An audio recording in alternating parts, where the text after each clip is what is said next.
अस्सलामु अलैकुम वरहमतुल्लाह और आप देख रहे हैं अर्तुगरुल गाज़ी सीज़न 2 एपिसोड 83 की हाइलाइट्स। नाजरीन, इस एपिसोड के आगाज़ में नोयान गोंजागुल के कमरे में दाखिल होता है और उसकी खूबसूरती की बहुत ज़्यादा तारीफ़ें करता है। गोंजागुल कहती है कि तुम मुझसे क्या चाहते हो। नोयान कहता है कि पहले मैं शहजादा शहीर से निपट लूँ, फिर मैं तुम्हें लेने के लिए आऊँगा, मेरा इंतज़ार करना। बस इतना ही कहकर वो बाहर चला जाता है। दूसरी तरफ कबीले में एक जिरगा शुरू होता है जहाँ पर सिपाहियों के कमांडर और हिजरत करने के हवाले से मशवरा होना था। हाइमा खातून जिरगे वालों से कहती हैं कि गुंदोगडू आप लोगों से कुछ कहना चाहता है। इसके बाद गुंदोगडू कहता है कि इंशाल्लाह बहुत जल्दी मैं अपनी वालदा के साथ अर्ज़ रूम पर रवाना हो जाऊंगा, क्योंकि हकीम अतुक साहब ने मुझे एक डॉक्टर से मिलने का मशवरा दिया है। मेरा बाजू ठीक नहीं है और इस हालत में मैं सिपाहियों का कमांडर नहीं बन सकता। इसके बाद हाइमा खातून कहती हैं कि अगर आप लोग मुझे इजाज़त दें तो मैं नए कमांडर का इंतखाब करना चाहती हूँ। इसके बाद तोतकिन कहता है कि मैं अर्तुगरुल भाई को सिपाहियों का कमांडर देखना चाहता हूँ, अगर वह मेरी बात से मुत्तफिक हों तो। जिरगे वाले तमाम लोग इस फैसले की तायद करते हैं और कहते हैं कि ये बिल्कुल एक बेहतरीन फैसला है। इस पर अर्तुगरुल कहता है कि आप लोगों का बहुत बहुत शुक्रिया कि आप लोगों ने मुझे इस काबिल समझा, लेकिन मैं आपको बताना चाहता हूँ कि मेरी कुछ और जिम्मेदारियाँ भी हैं जो कि मैं पहले पूरी करना चाहता हूँ। इस पर गुंदोगडू कहता है कि अगर अर्तुगरुल भाई ये जिम्मेदारी कबूल नहीं करना चाहते तो मैं चाहता हूँ कि संगुर्तकिन भाई को कमांडर बना दिया जाए। इस पर संगुर्तकिन कहता है कि अगर आप सब लोग मुत्तफिक होते हैं तो मैं ये पाक जिम्मेदारी उठाने के लिए तैयार हूँ। इस पर जिरगे में बैठे हुए सब लोग कहते हैं जी बिल्कुल, ये भी सही फैसला है, हम संगुर्तकिन को कमांडर बनाना चाहते हैं। इसके बाद हाइमा खातून संगुर्तकिन को नया कमांडर बना देती हैं और सब लोग उसको मुबारकबाद देते हैं। इस दौरान सिपाही बुआज भी जिरगे के अंदर मौजूद था और ये सब कुछ देख रहा था। दूसरी तरफ नोयान अपने डेरे में मौजूद होता है। वो कहता है उलूबिल अब वक्त आ गया है कि अर्तुगरुल, उसकी बीवी और उसका बच्चा सब लोग आहिस्ता आहिस्ता मेरे जाल में फंसते चले जाएंगे। सुलेमान शाह के खेमे में मौजूद हर शख्स को मेरी तलवार का सामना करना पड़ेगा। इस पर उलूबिल कहता है कि और सादतीन को पैक। नोयान कहता है कि उसको सोचने दो कि मेरी लगाम उसके हाथ में है और एक दिन उसको समझ आएगी कि वो मेरे घोड़े का खुर भी नहीं है, जिस वक्त मैं इंतकाम के लिए उसका सर काटूंगा। इस पर उलूबिल कहता है कि कोई भी नोयान को धोखा नहीं दे सकता। नोयान कहता है कि आज रात को तुम दावत का इंतजाम करो, हमारे पास एक बहुत कीमती मेहमान आ रहा है। दूसरी तरफ खेमे में गुंदोगडू कहता है कि अब मुनासिब वक्त है कि हम हिजरत के बारे में सोचें और मेरा ख्याल ये है कि हम लोग आहलत की तरफ हिजरत कर जाएं, क्योंकि वहाँ के ज़रख़ीज़ पहाड़ हमारे मवेशियों के लिए बहुत ज़्यादा फ़ायदेमंद हैं और इंशाल्लाह वहाँ पर हमारी तिजारत को भी बहुत ज़्यादा फ़रोग़ मिलेगा। ये सुनते ही जिरगे के लोग उसकी बात पर रजामंदी का इजहार करते हैं। इस पर तोतकिन भी कहता है कि ये बिल्कुल सही फैसला है, लेकिन अर्तुगरुल सबसे मुखातिब होकर कहता है दोनों कबीलों का इत्तेहाद बहुत अच्छी बात है, लेकिन हमें उस जगह पर नहीं जाना चाहिए जो हमारे मवेशियों के लिए सही हो। अलबत्ता हमें उस रास्ते पर जाना चाहिए जहाँ पर हम अपने कबीले के लिए पाक जंग कर सकें। अगर आप लोग बकरियां चरा कर ही ज़िंदगी गुजार देंगे तो औगस ख़ानदान मिट जाएगा और अमन भी बाकी नहीं रहेगा। इस पर तोतकिन कहता है कि अर्तुगरुल भाई, आपके अल्फाज हर बहादुर के दिल में जोश पैदा करते हैं, लेकिन अगर आप चाहते हैं कि हम हर वक्त मंगोलों से लड़ते हैं जिनके हाथों में आधी दुनिया है, तो क्या इस तरह हम अपने कबीले को एक नामालूम रास्ते पर नहीं ले जाएंगे? इस पर अर्तुगरुल कहता है कि भाई, मैं मंगोलों के साथ जंग करने की बात नहीं कर रहा, बल्कि मैं बीजांतीन की सरहद पर जाने की बात कर रहा हूँ। ये सुनते ही जिरगे वाले लोग हैरान हो जाते हैं और आपस में बातें करने लगते हैं। इसके बाद गुंदोगडू कहता है कि भाई, ये आप कैसी बातें कर रहे हैं? इन तमाम मुश्किलात के बाद आप एक हमें नई मुश्किलात में डालना चाहते हैं। साथ ही तोतकिन भी इस फैसले की मुखालफत करता है। इसके बाद हाइमा खातून सबसे मुखातिब होकर कहती हैं कि जो लोग भी अर्तुगरुल के इस मशवरे का साथ देते हैं तो वो लोग अपना हाथ खड़ा कर दें। लेकिन सिर्फ दो लोग ही हाथ खड़ा करते हैं, एक हकीम अतुक साहब और दूसरा संगुर्तकिन।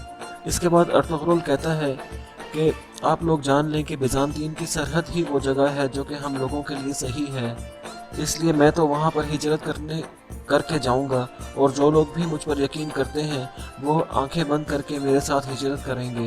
ये कहते ही अर्तुगरुल जिरगे से बाहर चला जाता है। इसके बाद अर्तुगरुल अपने घोड़े पर सवार होकर गुस्से से कबीले से बाहर की तरफ जाने लगता है। तुर्गुत और बामसी भी उसको जाता हुआ देख लेते हैं। तुर्गुत कहता है कि बामसी भाई, मैंने इतने गुस्से में अर्तुगरुल भाई को कभी भी जाते हुए नहीं देखा। इस पर दोआन बामसी और तुर्गुत कहते हैं कि भाई हम इस तरह कैसे देखते रहेंगे, चलो हम भी इनके पीछे चलते हैं। और साथ ही वो तीनों भी भागकर अपने घोड़े पर बैठते हैं और अर्तुगरुल के पीछे पीछे चले जाते हैं। दूसरी तरफ हलीमा सुल्तान का भाई शाहिर और अर्तुगरुल का भाई दुंदार एक जगह पर पहुंचकर बैठते हैं। दुंदार कहता है कि मैंने अपनी वालदा और अपने भाइयों को बहुत ज़्यादा याद किया है। इस पर शाहिर कहता है कि मैं भी अपनी बहन से मिलने के लिए बहुत ज़्यादा बेचैन हूँ। दुंदार भाई, हमारा सफ़र बहुत जल्दी ख़त्म होने वाला है, इंशाल्लाह बहुत जल्दी हम अपने बहन भाइयों से मिलेंगे। इसके साथ ही वो खाना खाने लगते हैं। इतने में वहाँ पर मंगोल भी पहुँच जाते हैं। एक सिपाही दूसरे सिपाही को कहता है कि जाकर नोयान को बताओ कि हमें वो बच्चे मिल गए हैं। दूसरी तरफ गुंडुगडू और हाइमा खातून अर्जुन रवाना होने के लिए तैयार थे। हाइमा खातून कहती हैं कि हमारी गैर मौजूदगी में आप लोग शाहिर और दुंदार का ख्याल रखना। इसके बाद वो सबसे गले मिलकर घोड़ा गाड़ी पर बैठते हैं और अर्जुन रवाना हो जाते हैं। इसके बाद सलजान खातून तोतकिन के खेमे में जाती है और कहती है कि मैं गोगचे के बारे में आपसे बात करना चाहती हूँ। वो कुछ खाती पीती भी नहीं है और बहुत ज़्यादा परेशान है आपकी वजह से। मैं अपनी बहन के लिए बहुत ज़्यादा परेशान हूँ। इस पर तोतकिन कहता है कि सलजान खातून, मैं आपकी बहुत ज़्यादा इज्जत करता हूँ, लेकिन ये मसला सिर्फ मेरे और गोगचे के दरमियान ही है। सलजान खातून कहती हैं कि तोतकिन भाई, आपने उसको तोड़ दिया है, आप ऐसा ना करें। मैं दो मोहब्बत करने वालों को इस हाल में नहीं देख सकती। इसके बाद तोतकिन बहुत ज़्यादा गुस्से में आ जाता है और कहता है कि गोगचे ने मेरे साथ झूठ बोला, उसके दिल में अर्तुगरुल था, लेकिन उसके बावजूद उसने मुझसे शादी कर ली।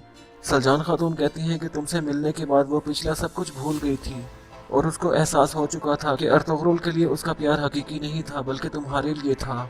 क्या तुम्हें उसकी आंखों में देखकर ये नज़र नहीं आया? क्या उसको पुरसकून देखकर तुम्हें अंदाज़ा नहीं हुआ? इस पर तोतकिन कहता है कि क्या ये मेरे साथ धोखा नहीं है कि वो जब औलाद नहीं दे सकती थी तो फिर भी उसने मुझसे शादी की और उसने सब कुछ छुपाया। मैं ऐसी औरत के साथ कैसे खुश रह सकता हूँ जो मुझसे हकीकत को छुपाए।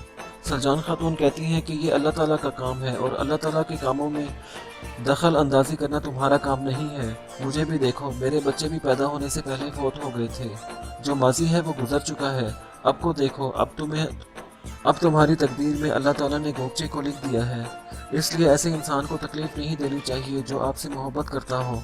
इसके बाद तोतकिन एक तरफ होता है और कहता है कि ये मसला हमारे खेमे तक ही रहना चाहिए, अब आप जाकर अपना काम कर लें, हर किसी को अपनी तकलीफ में मुब्तला रहने दें। ये सुनने के बाद सलजान खातून बाहर चली जाती हैं। दूसरी तरफ दुंदार अपने सिपाही से पूछता है कि क्या आप लोग तैयार हो? सिपाही कहते हैं, जी हम लोग तैयार हैं, जब आप हुक्म देंगे हम लोग यहाँ से रवाना हो जाएंगे। इतने में चारों तरफ से मंगोल सिपाही उनके ऊपर हमला कर देते हैं।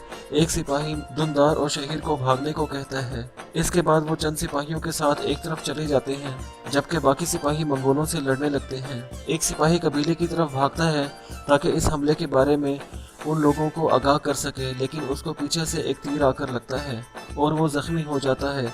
इस दौरान नोयान और उलुबिल गे भी वहाँ पर पहुँच जाते हैं। नोयान भी कबीले के सिपाहियों को मारने लगता है। आखिरकार वहाँ पर मौजूद तमाम के तमाम सिपाही मारे जाते हैं। इसके बाद नोयान और मंगोल सिपाही शहीर और दुंदार की तरफ भागते हैं।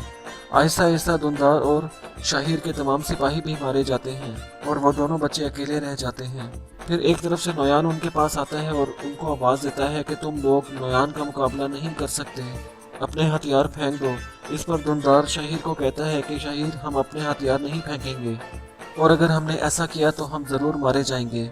शाहिर कहता है कि दुंदार भाई, मैं भी हथियार डालने के बारे में नहीं सोच रहा। फिर एक तरफ से नोयान दोबारा से उनके सामने आ जाता है और कहता है कि हथियार फेंक दो। इतने में मंगोल सिपाही चारों तरफ से उनको घेरे में ले लेते हैं। दूसरी तरफ अर्तुगरुल भी वहां जंगल में पहुंच गया था और साथ ही एक घोड़े को देखता है जिस पर एक सिपाही जख्मी हालत में पड़ा था। अर्तुगरुल भागा हुआ उसके पास जाता है और उससे पूछता है कि क्या हुआ। वो सिपाही बताता है, अर्तुगरुल भाई जल्दी से जाएं और शाहिर और दुंदार की मदद करें, वो लोग खतरे में हैं। अर्तुगरुल पूछता है कि ये सब किसने किया। वो सिपाही कहता है कि ये सब कुछ नोयान ने किया है और ये कहने के बाद वो शहीद हो जाता है। इसके बाद अर्तुगरुल फौरन अपने घोड़े की तरफ भागता है जहाँ पर नोयान शहीर और दुंदार के करीब आ गया था।